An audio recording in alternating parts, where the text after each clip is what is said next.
Le dernier quart d'heure de Smart Bourse, chaque soir, c'est le quart d'heure thématique. Le thème ce soir, c'est la France, le retour de la France. France is back. C'est ce que vous affirmez, en tout cas, chez Tocqueville Finance. Pierre Chang est avec nous, gérant chez Tocqueville. Bonsoir, Pierre. Non, mais si, parce qu'on a déjà parlé avec vous et c'est une super thèse d'investissement, je trouve. C'est une thématique au sens géographique du terme, au sens de la taille d'entreprise dans lesquelles vous investissez. Le fonds, c'est Tocqueville PME.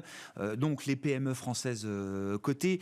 Et votre thèse, c'est pas une thèse à 3, 6 mois, 9 mois ou même 12 ou 18 mois. C'est qu'il y a un cycle peut-être de 10 ans, 20 ans, c'est comme ça que vous l'écrivez, Pierre, qui plaide pour une surperformance des PME françaises cotées par rapport aux indices de référence. Et cette histoire-là, vous la comparez à l'histoire des PME allemandes sur les 20 dernières années. Tout à fait. Exactement, mais c'est bien résumé parce que on a tous en tête le succès du Mittelstand allemand sur les 20 dernières années, depuis la réunification allemande. Et donc, c'est vrai qu'on a l'impression que le modèle allemand est très efficient. Et voilà. Sauf que dans l'histoire, l'environnement change. Les pays, eux, ne changent pas. La culture d'un pays, l'histoire d'un pays, l'organisation d'infrastructures culturelles ne change pas, en fait. C'est l'environnement change beaucoup plus vite que les éléments que je viens de citer.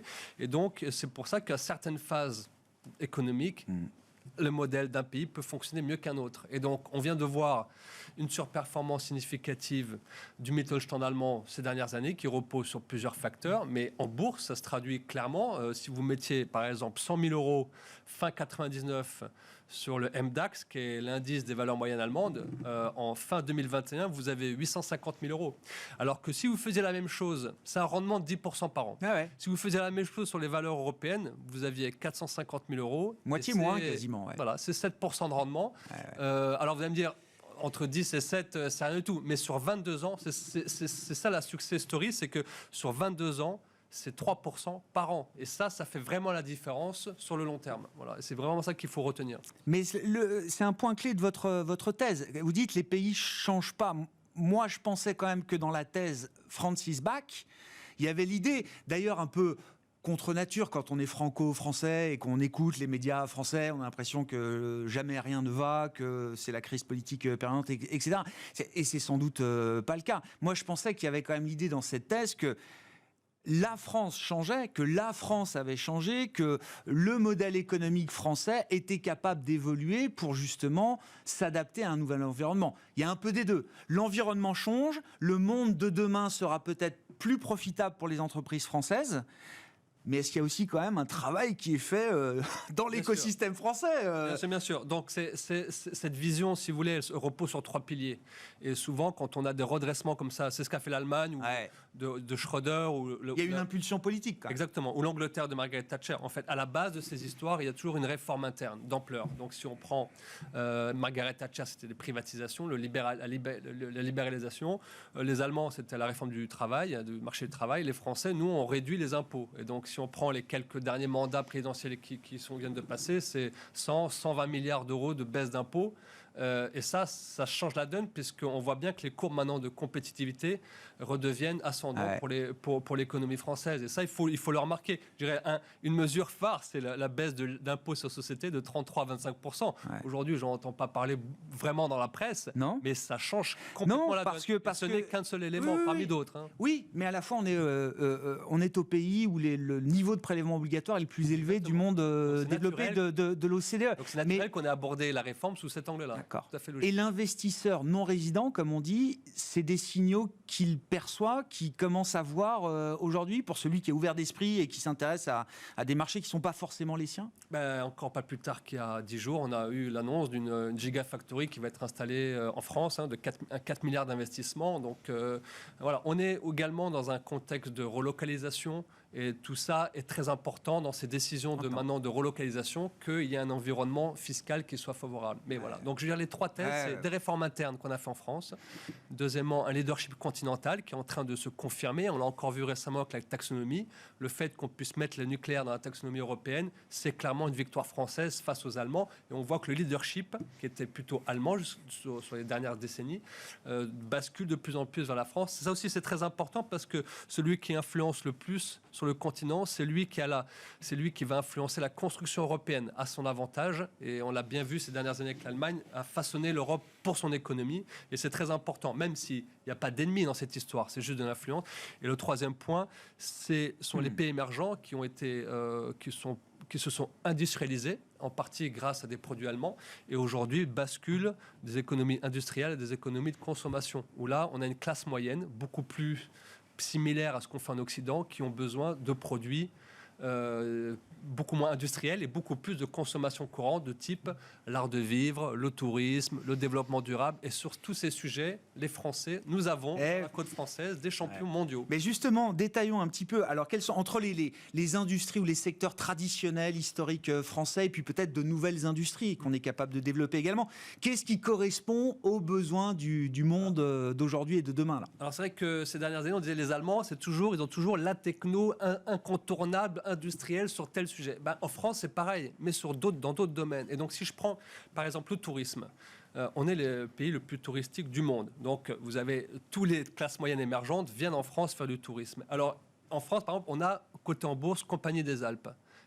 Les Alpes, c'est le domaine skiable le plus fréquenté du monde entier, et en particulier le domaine français. Et on a coté en bourse le champion du ski dans le monde. Et donc vous allez voir qu'au cours des prochaines années, la fréquentation va augmenter, et c'est des gens qui vont réussir vraiment à capitaliser sur cette explosion des classes moyennes dans le monde. Voilà. Ensuite, on a l'une des façades maritimes les plus développées en termes de nautisme en France. Et donc, c'est pas pour rien qu'on a l'un des champions mondiaux, qui est Beneteau. Mais on a également inventé le catamaran, par exemple, en France. Et on a 2 champions du catamaran qui sont cotés, c'est Catana et Fontaine-Pajot.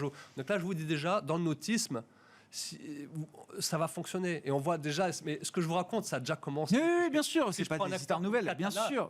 Catana, c'est un sujet qui est en cours et qui va continuer. Oui, c'est ça. Ensuite, dans l'art de vivre aussi, on est, ça tout le monde le sait, on est les champions, on est très fort dans tout ce qui est la gastronomie. Voilà. Et donc, on a forcément des champions dans le champagne. La Champagne, je veux dire, vous pouvez pas faire plus incontournable que le Champagne. Vous voyez, les Allemands, ils sont très forts sur les boulons, mais nous, c'est le Champagne. Le Champagne, on ne peut pas le copier. C'est impossible. Et on a 3 acteurs cotés. Lançon, Laurent Perrier et Vranken, et ça il faut le constater. Et quand vous avez une classe émergente, une classe moyenne émergente qui explose, vous allez voir, ils vont s'arracher le champagne. Et aussi, on a aussi d'autres acteurs dans le vin. On a notamment Oneo qui fait des bouchons très performants, et aussi Tonnerie François Frève qui fait des tonneaux. Et donc ça, c'est une expertise historique française qu'on a la chance d'avoir. Et ça, c'est le type de valeur parce que encore une fois, votre thèse, l'horizon que vous fixez, c'est 20 ans. C'est-à-dire pour signaler que c'est pas une thèse pour 2023 ou pour la deuxième partie de l'année 2022. C'est beaucoup plus long terme que ça. Les valeurs que vous citez, là, oui, c'est des valeurs qu'on peut garder pendant 5, 10, 15 ans.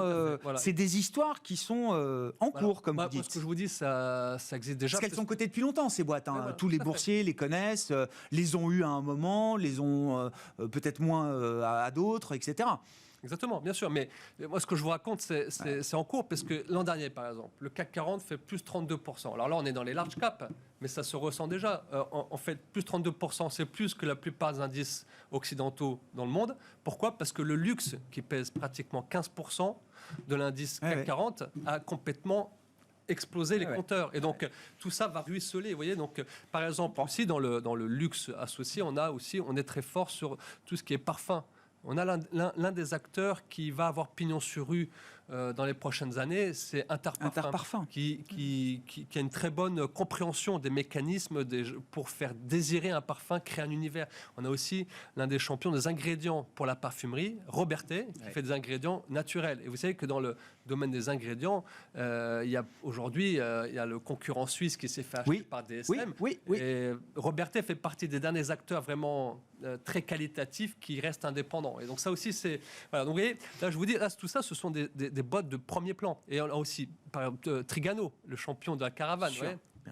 Donc là aussi, c'est champion européen. Donc là, si ça aussi, c'est... Avec une explosion du camping-car et de l'usage du camping-car. Ça va également dans le sens de l'histoire. Et aussi, bon, notre petite pépite favorite, c'est Voyageurs du Monde. Donc, ah oui, parce que je veux dire, voilà, moi je voulais regarder là dans le top 10 de Tocqueville PME, donc il y a Voyageurs du Monde, je veux bien que vous en disiez un mot, Getlink aussi, donc ex-Eurotunnel, et puis SES Imagotag, les étiquettes électroniques dans la grande distribution. C'est trois convictions qui s'installent là-dedans, mais après, bon, il y a le tourisme.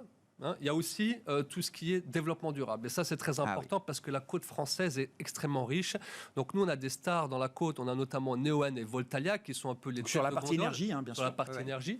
Mais ce qui va se passer au cours des prochaines années, là, on est dans un climat... Il y a un défi énergétique au niveau mondial. Et les pays émergents vont s'y mettre. Là, ils y vont doucement, mais ça va accélérer. Et donc, vous allez voir qu'en France, on essaie de développer une filière hydrogène très compétitive avec des moyens. Et là, on a plusieurs acteurs. On a notamment HRS, Hydrogène de France. On a McPhy également. Et il y a aussi beaucoup d'IPO qui ont eu lieu ces derniers temps, notamment Waga Energy, qui permet de récupérer le méthane des décharges qu'on peut voir. Et donc là aussi, avec plein de nouvelles technologies. Récemment, Charwood, qui transforme de la biomasse en biométhane. Et donc là aussi, on a toute une ribambelle d'acteurs qui ont des technologies qui vont pouvoir s'exporter au cours des prochaines années. Voilà. Bon, pourquoi Getlink, pourquoi Voyageurs du Monde, pourquoi SES Imagotag? Il nous reste une minute.